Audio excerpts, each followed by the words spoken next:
Invitation card के माध्यम से पाठ योजना का निर्माण।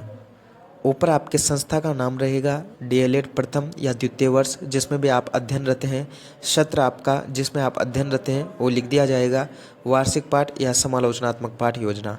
नामांक आपका जो भी है वो लिख दिया जाएगा, नाम आप लिख देंगे, कक्षा आप लिख देंगे, खंड कालांश आप लिख देंगे और विषय आपका सामाजिक विज्ञान रहेगा। प्रकरण हमारा ब्रह्मांड रहेगा, दिनांक और वार आप लिख देंगे। आगे हम चर्चा करते हैं उद्देश्यों की। तो उद्देश्य क्या क्या हो सकते हैं? बच्चे ब्रह्मांड के आशय को समझ सकेंगे, बालक ब्रह्मांड की उत्पत्ति को समझ सकेंगे, आकाश गंगा व धूमकेतु से परिचित हो सकेंगे, अन्य खगोलीय पिंडों की जानकारी रख सकेंगे। उद्देश्य के पश्चात हम चलते हैं सहायक सामग्री पर, और सहायक सामग्री में हमारे डस्टर रहेगा, श्यामपट्ट रहेगा, पुस्तक रहेगी और चार्ट हम इस प्रकार से बना सकते हैं जिसमें सूरज, चांद, पृथ्वी, तारा आदि रहेंगे। प्रस्तावना। प्रस्तावना में हम सामान्य प्रश्न पूछेंगे। चांद और सूरज कहाँ दिखाई देते हैं? पृथ्वी और तारे कहाँ स्थित हैं? चांद, सूरज, तारों के अलावा और क्या क्या दिखाई देता है? ये समस्यात्मक प्रश्न हमारा रहेगा और यहीं से हम शुरुआत करेंगे पाठ की। आज हम ब्रह्मांड के बारे में बात करेंगे। अब हम आते हैं प्रस्तुतिकरण पर।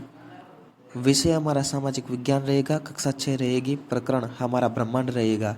उद्देश्य हम आगे लिख चुके हैं, फिर भी यहाँ चर्चा कर लेते हैं।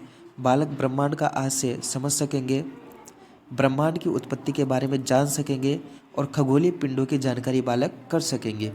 अपना अधिगम बिंदु रहेगा ब्रह्मांड से आशय, गतिविधि या कार्यनीति में अपने रहेगी।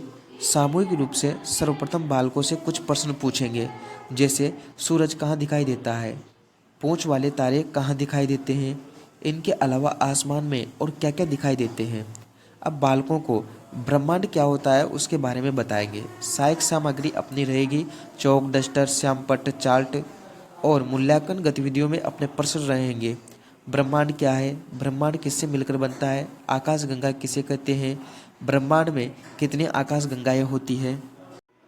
ब्रह्मांड के बारे में समझाते हुए हम कहेंगे कि आकाश गंगाओं के समूह को ब्रह्मांड कहते हैं। अब अगला अधिगम बिंदु अपना रहेगा सप्तऋषि मंडल। सप्तऋषि मंडल किसे कहते हैं, ये गतिविधि में हम बच्चों को समझाएंगे कि 7 तारों के समूह को हम सप्तऋषि मंडल कहते हैं। सहायक सामग्री चौक, डस्टर, चित्र, चार्ट, श्यामपट्ट आदि रहेंगी और मूल्यांकन गतिविधियों में हम प्रश्न पूछेंगे, जैसे कि नक्षत्र मंडल किसे कहते हैं, ब्रिटेन में सप्तऋषि मंडल को किस नाम से जाना जाता है। इस प्रकार से हम प्रश्न करेंगे। अब हम आकाश गंगा के बारे में समझाएंगे कि आकाश गंगा की परिभाषा और आशय क्या है।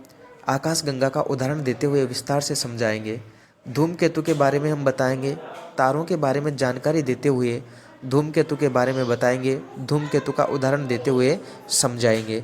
चार्ट, श्यामपट्ट, चौक, डस्टर, पुस्तक, सहायक सामग्री अपनी रहेगी। धूमकेतु किसे कहते हैं, ये मूल्यांकन गतिविधि में प्रश्न पूछेंगे। 2-5 धूमकेतुओं के नाम बताइए। अब हम आगे खगोलीय पिंडों की बात करेंगे।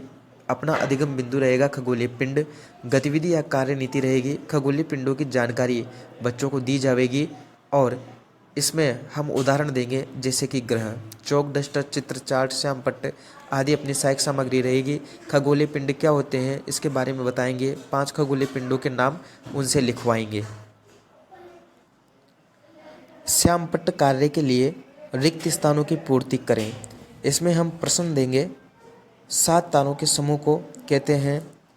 ध्रुव तारा दिशा में है, बिग बैंग सिद्धांत की उत्पत्ति से संबंधित है, हेली एक तारा है, सौर परिवार का मुखिया है, आकाश गंगा का समूह है।